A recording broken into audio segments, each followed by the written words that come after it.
Alphonse Gabriel Capone was born January 17, 1899, in Brooklyn, New York, to Italian immigrants. Despite showing promise as a student at Catholic school, Capone had trouble following rules and dropped out at the age of 14, after getting expelled for hitting a female teacher in the face. After this, Capone spent his time working several jobs: bowling alley, candy store. It was during this time that he met gangster Johnny Torrio, whom he later came to regard as a great mentor. Torrio later recruited Capone to his five-point gang based in Lower Manhattan.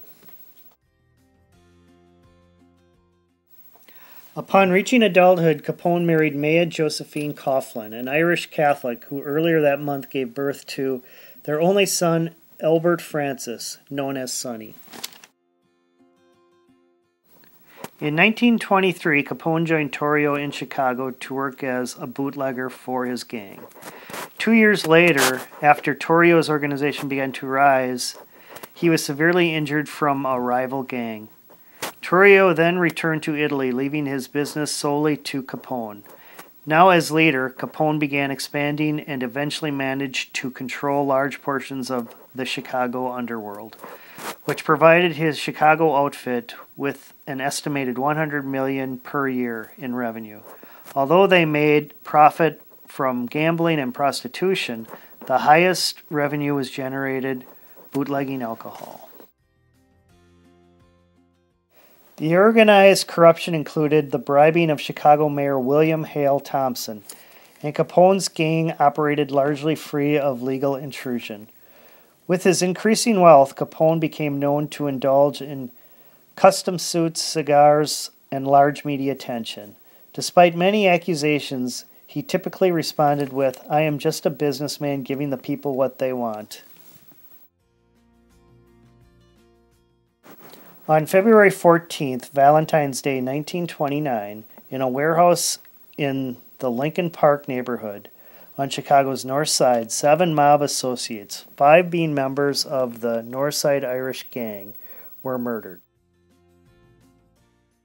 Despite no one ever being brought to trial, it is common belief that Al Capone planned the massacre. Pictures of the massacred victims were released and shocked the public, and greatly damaged Capone's reputation. In 1929, a Bureau of Prohibition agent, Elliot Ness, began an investigation of Capone and his businesses, attempting to get a conviction for Prohibition violations. However, the government decided to investigate Capone's income tax violations. Income tax violations seemed more feasible than Prohibition violations. Capone was indicted for income tax evasion and various violations of the Volstead Act. An attempt to bribe and intimidate the potential jurors was discovered by Ness's men known as the Untouchables.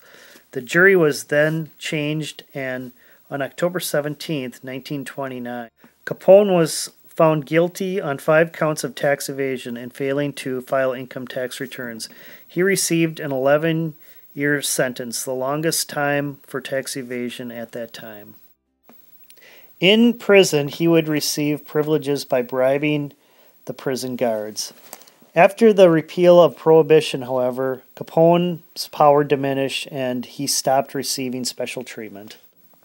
On August 11, 1934, Capone was transferred to the recently completed Alcatraz prison. With only a few run-ins with other inmates, Capone completed his term in Alcatraz on January 6, 1939.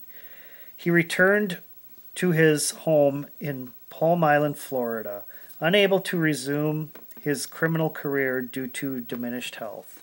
On January 21, 1947, Capone suffered a fatal cardiac arrest.